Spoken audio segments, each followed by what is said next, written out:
everyone, it's Miss Green here. I'm really looking forward to being able to share this short story, this poem from the Book of Hopes that Mrs. Preshaw and Mrs. Dyson have already introduced you to. If you like the Kid Normal books, then hopefully you'll really enjoy this story because it's by Greg James and Chris Smith. It's called The Hope-o-potamus, which gives us an indication about what the story's going to be about.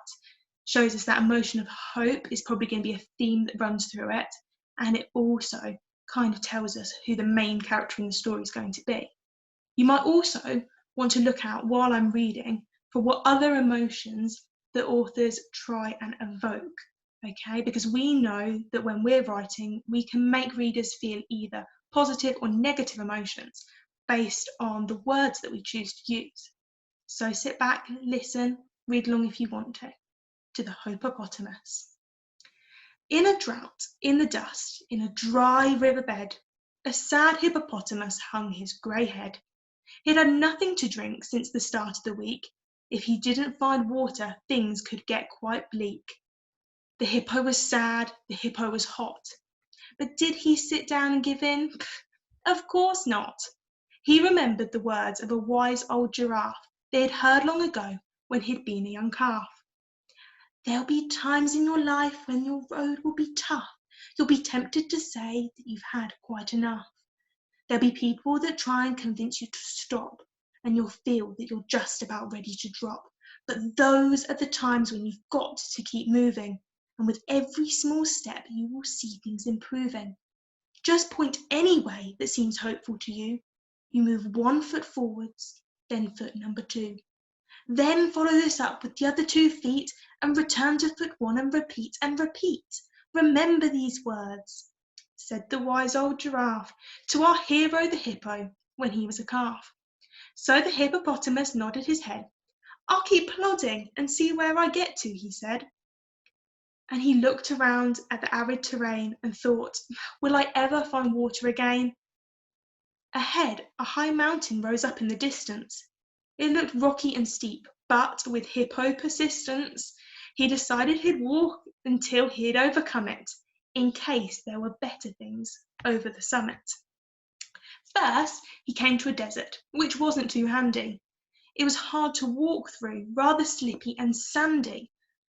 A camel was sitting on top of a dune, and it told the hippo, "You absolute loon! Turn round, go back, we all look like a chump.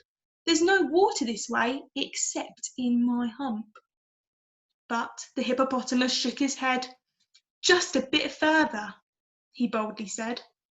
1 step at a time he continued his journey till he came to a jungle, dark, dank, green and ferny.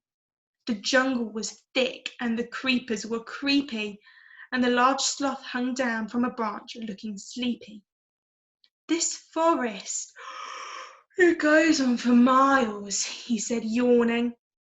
Why don't you just hang here with me till morning?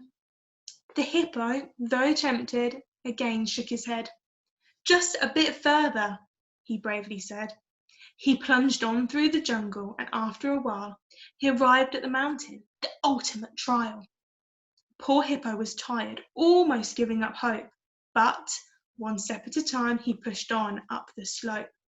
The mountain was rocky and strewn with huge boulders. The stones hurt his feet, and the sun scorched his shoulders. A lion sat there on a rocky outcropping, and the lion called out, "You're much better off stopping." But the hippopotamus shook his head. "Just a bit further," proudly he said. His heart was so heavy, his feet were so sore, but he climbed and he climbed, 1 step, then 1 step more. And just when he was feeling ready to drop, he finally realized he'd reached the top. And a splendid sight met his eyes when he looked down, a wide muddy waterhole gleaming and brown.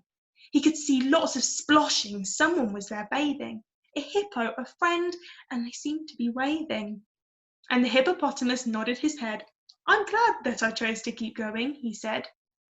Then a voice from behind him called out, "We were wrong!"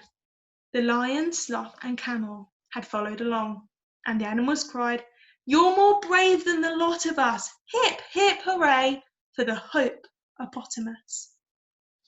Now, I hope that you enjoyed listening to that story, and I think that we can take something from this at a time like now, where, yes, it's absolutely normal. We're all going to have days where we feel like the sloth, the camel, the lion, but if we persevere, if we have hope, then the things that we're finding really tricky at the moment will get easier and easier.